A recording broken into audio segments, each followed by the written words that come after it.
So if you look at from a price perspective, you see a positive trend going on to the future, but there's still one issue with electric vehicles that still remains, and that is range anxiety. So if I have to explain range anxiety, it's, for example, let me take my car and want to drive from Amsterdam to Munich with a gasoline car. I don't have a problem because I can stop en route and fuel in 2 minutes and I can continue my journey. But with the electric car with a limited range of 300 to 400 kilometers, I have the problem that I have to plan my travel, stop and charge for 30 minutes to maybe even a few hours, and this creates a mental range anxiety issue. So my question for all of you is, how can technology, policy and business help in overcoming this range anxiety problem with electric cars? So I think this range anxiety has two important sides. One is the mindset and the other one is the technology. But let's have a look at the mindset.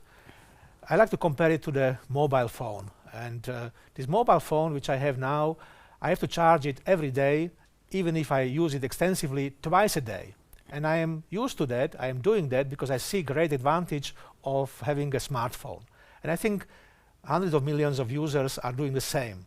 So we make a switch from the phone charging once in a week, compared to the car filling up once in a week, to the phone which I charge even twice a day because I see the great advantage of this technology.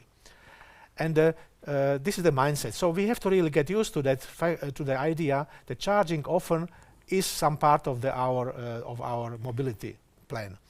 The technological part is partly infrastructure, which is the charging infrastructure, the charger itself, and it's a chicken and egg problem. So we have to really get more charging spots in order to get more cars. The charging network in the Netherlands is already rolling out. We have approximately every 50 kilometer a fast charging station. But there is also need of charging spots at the convenient locations, for example, at the workplace or offices, or at the supermarkets, the leisure places, etc. The drop in the battery price also takes care that the car itself will have a battery with a higher capacity. And if I have a car with 100 kilowatt hours battery capacity, I can drive 500 kilometers, which is comparable to the combustion engine filled up car driving range. So there is not really a big difference. At the same time, the plans in the future is that we will have 500 kilowatt. It's a huge power charging stations along the highways. We are not there yet from the technological point of view. We need to do some development in the battery technology for this super fast charging. We need to also develop some more technology in the power electronics to allow it, and also the grid problems.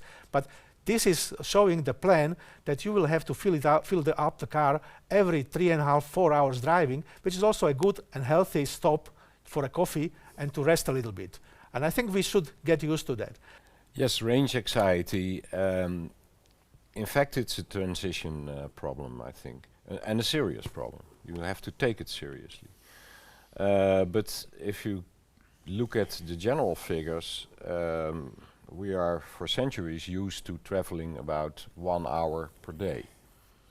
And that average is already possible with an electric car. But that's not enough, of course. There are cases that you have to travel long distances and drive more than you like to drive normally. And especially with battery electric vehicles, this is a point. Because even if you have a large range vehicle, you have to stop for quite a while to supercharge it or do otherwise. There are already good solutions for that. The range extended vehicles, which there are in several forms for passenger cars, but also for buses and trucks, they create another anxiety, and that's fuel anxiety. Those drivers get used to the luxury of electric driving, and they hate to go to the pump, because that's costing money and costing time, travel time. So if you can do it smarter with a full electric vehicle, they would love to do that. And maybe in the extreme cases, the fuel cell electric vehicle is also a solution to get no anxiety in the end. I think the nicest example at this moment in time is what's happening at this moment in the trucking industry. The trucking industry was always said it's impossible to make an electric vehicle which fits the application of a truck. And that's proven not true. And the city distribution, you see very nice examples that an electric truck is more effective than a diesel truck that can do a lot of other things. But driving in the city is not the best value, not the best thing a diesel truck can.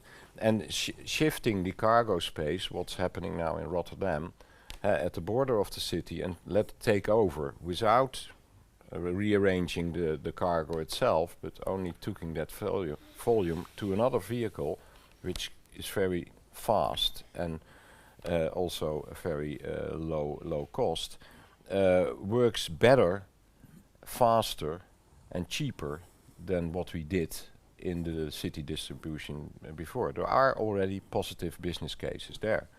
And even for the long haul, which is not in fact long haul, but a long distance that you have to drive to deliver your cargo, it's so that if you have one driver, the driver has to stop by the regulation of driving time and resting periods in Europe, and that's after 3 hours and half an hour, they have to stop for 45 minutes. And we know that scheme from supercharging of the Tesla Model S and X already. So that's a very logic scheme to drive on. That has an enormous advantage that you really can rest. An electric vehicle you can charge, let it alone, charging there, sitting to charge, and you go for a rest or for a dinner, For coffee. and you have your done your obligations for resting time. So I see things very much changing at this moment in time. It's getting used to driving electric vehicles, but in the end it has advantages. Another point we learned from the Tesla Semi is that one big handicap of trucks is that they cannot take hills very good, the traditional truck. It sometimes drops to 30 kilometers an hour. The electric truck is so powerful that it keeps that 80 kilometers an hour. That's time. And in the business, it's all about this time. So the resting time is a good use. The speed is constant. The comfort is better, and it's a better solution for city distribution. So I think range anxiety is important, but the longer the drivers or the users are using that vehicle, they discover that it's an emotional thing from the beginning, and if we have a good infrastructure, then it will be disappear in the end. I like to add one very exciting technological concept, which is the on-road charging, using contactless charging for charging while driving. Yeah. This concept can greatly contribute to the range anxiety. Of course, it's a future mobility concept. We will discuss it in the technology part of the MOOC in the future mobility. But this kind of concept can really also contribute greatly to the range anxiety, especially in the densely populated area. This concept can be economically even responsible and giving good economical results. So we shouldn't forget these kind of new concepts as well. Yeah, wireless charging will be the future anyhow in the end. We are not going to mess with cables for many generations. Yeah. You, my colleague Frank Riek said something that I also wholeheartedly agree with, and that is we have to just adopt new habits. You know, it's about adopting new routines, and that change, you know, in our behavior is probably a much tougher challenge than making the new technology and the new infrastructure timely available. And in many countries, we do already see that governments, you know, California as one example, are co-funding the rollout of charging infrastructure. But then if they do this, you know, they usually don't do it only for battery electric vehicles. You know, governments usually refrain from making a choice between different technologies Solutions, because they have to allow, they have to ensure a fair playing fields, and to ensure fair Level. competition in Yeah. in the market. So they usually also support the rollout of hydrogen refueling infrastructure for fuel cell electric cars. And I think you both already pointed out that the implementation of charging points in the built environment is an important topic. And indeed, the new European guidelines for clean and electric mobility do include guidelines for charging points in public and private parking lots, in residential as well as in office and business areas. But besides, actual co-funding, it's even more important that government sets the rules of the game for the industries that are competing for this new market and in this new market.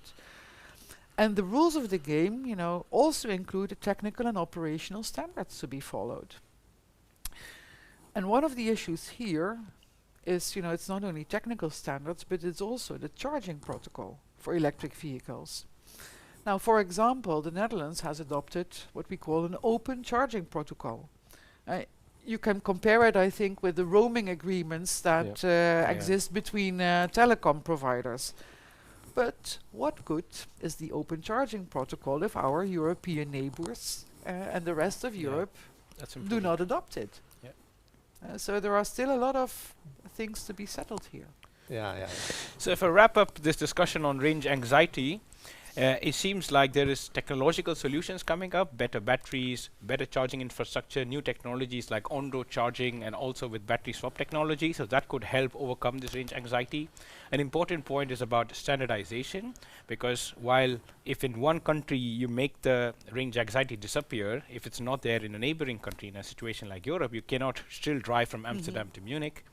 And also range anxiety can be overcome if a better charging infrastructure is built both by government and companies on a nationwide or on a continental scale for electric mobility.